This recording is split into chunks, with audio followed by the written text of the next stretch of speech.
Hi there, I'm Timothy Swift with Royal LePage Signature Realty and Swift Sells in your neighborhood. And today we're diving into a big question. Do I really need a realtor or can I do it alone? This is for buyers and sellers in the Greater Toronto, Hamilton area and beyond. Now, if you're someone who enjoys negotiating legal documents, managing high-stake finances, verifying property boundaries, dodging fraud, and deciphering contracts written in legalese, then sure, you might enjoy the do-it-yourself route. But for everyone else, there's a better way. In this video, I'll walk you through why working with a professional realtor, especially one who does this full-time, isn't just helpful, it's essential. We'll cover some eye-opening industry stats, a few real-life horror stories, and some hard-earned truths. Please stay tuned for 3 free tools I'm giving away to help you navigate this wild real estate world with confidence. Let's start with a little insider information. Do you know there are over 70,000 licensed realtors in the Greater Toronto, Hamilton area right now? Sounds impressive, right? Here's what most people don't know. 85% of them sell fewer than 3 homes a year, and only 5% actually make a living doing this full time. That means if you're hiring someone or doing it yourself, you're either going to get a part-timer or a no-timer. And let's be honest, if your home is your biggest asset, is that really who you want to manage the sale or purchase of your property? Working with a seasoned full-time professional means you're getting someone who negotiates weekly, solves problems daily, and knows exactly what to expect in every kind of market. So on your screen, you'll see this QR code. Don't try to scan this one. We'll actually have a QR code on the screen, and that will give you access to several of the opportunities that I'm offering today. The first is the 10 questions you should ask before hiring a realtor. This is a really important first step. One, it helps you as the seller or buyer understand things that you need to know that you may not know, and the questions to ask to help educate you about who it is in front of you that you are asking to hire to sell your property or to help you buy a property. After all, it's a job interview. You should have a guide. Here's your guide. I want to make sure you're choosing the right realtor for the job. Grab the free checklist, ask smarter questions, get better results. The risk of being self-represented. Here's the legal reality. If you choose to represent yourself, also known as becoming a self-represented party or SRP, you waive a whole bunch of protections. No one is obligated to advise you. No one is on your side. You're not covered by any industry oversight, and here's the kicker. You are legally responsible for any and all mistakes. When you work with a licensed realtor, you're protected by errors and omission insurance, which means if a mistake happens on our end, you have legal and financial recourse. But if you're self-represented, you're on the hook. No insurance, no buffer, just good luck. Let me cover this scenario for you. You get a call from a client, let's call them a well-meaning DIYer or an SRP. They've listed their home privately, found a buyer on Facebook. There was no agent involved. They used some free templates they found online. Buyers gave them about a deposit check and it bounced. Turns out the buyer wasn't real. No deposit held in trust, no agent, no broker, no verification. The home sat off market for weeks. By the time they relisted, market conditions had shifted and they had to settle for $40,000 less than originally got offered. The lesson learned? Just because you can go it alone doesn't mean you should go it alone. Another issue that we've had in the GTHA, which I'm sure they've had everywhere, is fraud. So let's talk about fraud for a second. Earlier this year, there was a real case in Toronto where fraudsters sold someone's home while they were out of the country. I'm not making this up. They faked documents, they faked IDs, they faked sellers, the lawyers were involved, and sold the house to unsuspecting buyers through a realtor. Now ask yourself, if there's no professional on your side, who's catching this stuff? Realtors don't just unlock doors and post listings. We verify identities, request legal documents, cross-reference registries, and work with lawyers, mortgage brokers, and title insurers to spot red flags before you even see them. So one thing to be aware of, it's like I've seen people offering homes for sale, and one of my clients relayed this to me that her wife and ex-husband had a property in her name that he had been trying to sell. I found it listed 2 years ago. She's like, I've never had my property listed. And she's afraid he's going to try and sell it either on his own, perhaps through Facebook Marketplace or some other online source. And she's going to lose out, and somehow he's going to have her identity and sign on her behalf for a property that he has no interest in. So always be careful.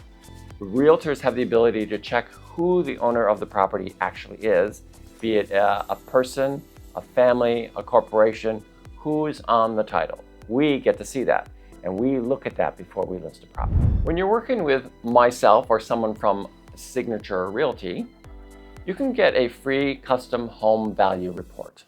There's no obligation. The other thing that you will get that we provide, or I provide, is either a home buyer's guide or a home seller's guide. These are customized for you, for your property, if you're selling, and gives you an insight into some of the forms and information that we will be discussing with you during the buying or selling process. So we get these customized to you for your property. Again, you can reach out to me, 647-898-7490, or send me an email at timothyswift@swiftsales.ca. And we can get these forms for you, these booklets. Lots of information here. I make sure all of my buyers and sellers have them. If you're wondering what your home's worth today, I can send you a detailed, competitive market evaluation with no pressure and no gimmicks. So you have an idea of, here's what my house is worth compared to others that have sold in the neighborhood. There are charts, there are graphs. We actually even have a new app that helps you see what your net would be on a sale, or what your cost of getting into a home would be on a buy. So here's one that still haunts me. A buyer, not an agent, waived the inspection to be more competitive. Now we were seeing this a lot previously, and this is returning again to the market, where a buyer is in a multiple offer situation, meaning there's more than one offer on the table, and they start waiving conditions, their financing condition, their inspection condition, sometimes even waive the status certificate, which is with condos specifically, around the balance sheet and the rules and regulations of that condo. In this case, it was a home. They were told the basement was recently finished. It looked beautiful until they tore down a wall and discovered black mold. It turns out a pipe had burst behind the drywall 6 months earlier. With no permit, no repair, it was just painted and a prayer. It cost the buyers more than $15,000 to remediate, and they had no one to turn to. With a realtor, the deal would have flagged issues, suggested conditions, and protected their investment. Another issue that has happened in Toronto, and I'm sure other areas, is you are buying a semi-detached. So you share a common wall and a common roof with your neighbor. And the neighbor decides to do renovations with their friends or their family without the proper permits. This happened in Toronto, where the interior walls collapsed and the adjacent owner lost their investment as well because the whole building was condemned. So always be aware of working with people who are licensed, insured, experienced, rather than your neighbor or your friend's mother's daughter. Because I hear this story over and over and over again. Well, you know, it was my friend, I couldn't not use them, and then I did, and everything went wrong. My advice is, if you value your friendship or your relationship, is it worth it if something goes bad and you have a bad experience? So think about that. It's more than paperwork. Being a realtor isn't just about pretty photos and lockboxes. We're problem solvers, mediators, therapists. We understand zoning, land use, easement, tax implications, and how to price a property to actually sell, not just sit. Especially in this market. It's a buyer's market. So we have, 4 to 6 months of inventory, which means prices are dropping and buyers have more choices. We coordinate showings, qualify buyers, and help you make sense of everything from title insurance to closing adjustments. Think of us as the air traffic controllers of your real estate experience. Without us, you might still get off the ground, but landing safely, that's another story. So I have a recent story with a condo sell. We asked for the status certificate after we got the financing and things in order. The status certificate came, and showed that there were multiple parking lots associated with this unit. The lawyers called and said, "Oh, what's up? There's multiple parking spots. It says we're supposed to have one, but the status shows there are three. The title shows there are three. What's going on?" And back and forth between lawyers and realtors and sellers. Come to find out, the seller wanted to retain 2 of the parking spots to sell, and at one point thought he could keep them, or she could keep them, to park downtown when they were downtown. Well, condo rules require that parking spots only be sold and held by people who live in the building. So it created some more issues, legal issues, because those things have to be separated from title. They have to be separated from status certificates. All of those things have to be worked out. Lawyers were concerned that there was a mortgage, and when was a mortgage being released?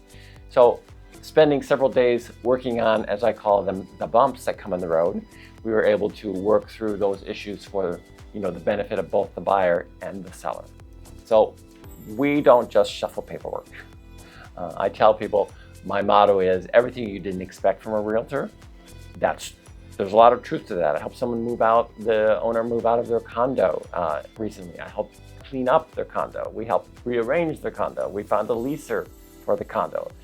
So it was very hands-on. So I'm a very hands-on realtor. So another thing that we have to offer are the buyer and seller guides with real estate forms.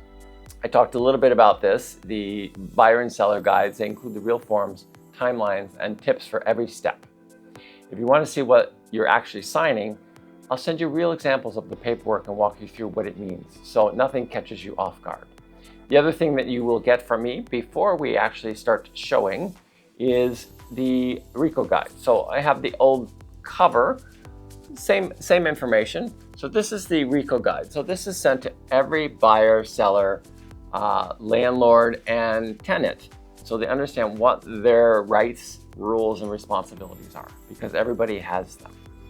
These are free to you. I can send them to you electronically. You can also find them online. So these are we refer to them as the RECO guide. So have a look through these as you're thinking about buying, selling, leasing, or becoming a landlord. These are the information you need to get started. So another horror story that you will hear are property line disputes. It's like, who owns what? Where's the fence? Who owns the driveway? A driveway dispute. A buyer was thrilled about their double driveway. It turns out one side was on the neighbor's property. There was no easement, which is a legal description of who shares what if something is shared. There was no written agreement. There was just a friendly wave and a 20-year verbal deal with the neighbor. When the neighbor sold, the new owners wanted their land back, and the driveway had to go. That whole headache could have been avoided with a title search and a little due diligence. Guess who does that? Realtors. Most self-represented parties would not have access to this information unless they actually had a survey done, so they knew what was actually theirs and what was actually their neighbor's. So another reason to think about working with a professional realtor versus going on your own. So here's the bottom line. You can do this alone, but why would you when you have a full-time, fully insured, fully trained professional in your corner? It doesn't cost you more to work with someone who knows what they're doing. It costs you less in stress, risks, and unexpected surprises, as there always are. There's always a bump. Maybe a little bump, or it can be a big bump. I had a client who was coming in at this point, this was pre-COVID, to sign their sale documents and their purchase documents. So we were doing both at the same time. As they were driving in, they called me and said, "We didn't get insurance on the property we're buying." And me being a professional realtor was like, you can't close if you don't have insurance. So I called the insurance broker we spoke with. I gave them the information. By the time the client got to the lawyer's office, that agreement was on the lawyer's desk. That's not something a self-represented party would know necessarily how to do, but we did that. So that was a bump, and it was right at the end of the process. We see them at the beginning, we see them in the middle, we see them at the end. I tell all of my clients, there's gonna be a bump, and that's what I'm here for, to smooth those out. So I'd love to send you a copy of the RECO Buyers and Sellers Guide. Easy enough to do. Drop me a line, send me your email, I'll drop it to you. The Royal Page exclusive guides, complete with forms and samples and offers and strategies and more. Click the link that you can get from the QR code. All that information is there. We welcome that. The other thing that I do a lot, I do Google Chats, Zoom meetings with clients in person or online, of course. I like to do in person if at all possible. But I have a lot of clients that are either out of the area or out of the country, and it will help you figure out some of the questions, get some of the questions answered, and figure out your strategies together. So I'd like to share one more real estate, as I call them, real estate nightmares with you. And we're seeing this slightly happen now. I think the consumer's a little more educated than they have been in the past. But a realtor working in a high-end neighborhood, so something like Bedford Park, Forest Hill, even the Bridle Path, the homeowners are wanting to sell and move into another home. So the realtor is like, you got to sell now, you got to sell now, you got to sell now. And they're like, well, where are we going to move? So, oh, don't worry, there's lots of properties out there. Well, in fact, there are not a lot of properties out there now or at this point when this realtor was working with the high-end clients. So the clients listed the property, they sold it within 3 days with a 60-day close. So they figured, oh, we've got 2 months to find a property. There was nothing on the market. At the end of that, sort of at the 50-day mark, they realized we've got to rent something. So they went out and found something to rent and ended up renting for more than a year before they found the property that they could actually buy. So in that market, the selling was easy, buying was hard. So you buy first, sell second. In a buyer's market, you sell first and buy second because there's more supply for you to buy. So always work with a professional who can talk you through the scenarios and help you choose the best option for you. Because you don't want to be stuck like this family, having to rent for a year, having sold your home, and the prices in the meantime have gone up. So if you sold for a certain price, thinking you would just do a lateral and buy at that price, it's not going to happen because the prices will go up. So you're actually getting less house for the same amount of money that you could have gotten previously if you had bought first and sold second. So if you watch this video all the way through, there's a couple things that I have to offer you. If you're a first-time home buyer, I have a first-time buyer ebook for you. I'll gladly send this to you. Drop me your email, your name, and we'll get it to you. Also, if you're struggling with do I do this on my own or don't do this on my own, I have a new book coming out for folks that think, yes, I can sell on my own, but what are the risks? I have an ebook for you so that you can look at, do I do this myself or do I work with a professional realtor? And for me, it's like, you make the choice. My job is to educate you. So have a look, scan the QR code, and we'll get you that information that you decide that you'd like to see. If you'd like to set up an appointment and have a chat with me, you can feel free to do that as well. We have an online calendar. You can book an appointment that works best for you. Again, scan the QR code and we'll help you get started. Thank you for watching. Be sure to like, share, and subscribe to this channel for more informational videos.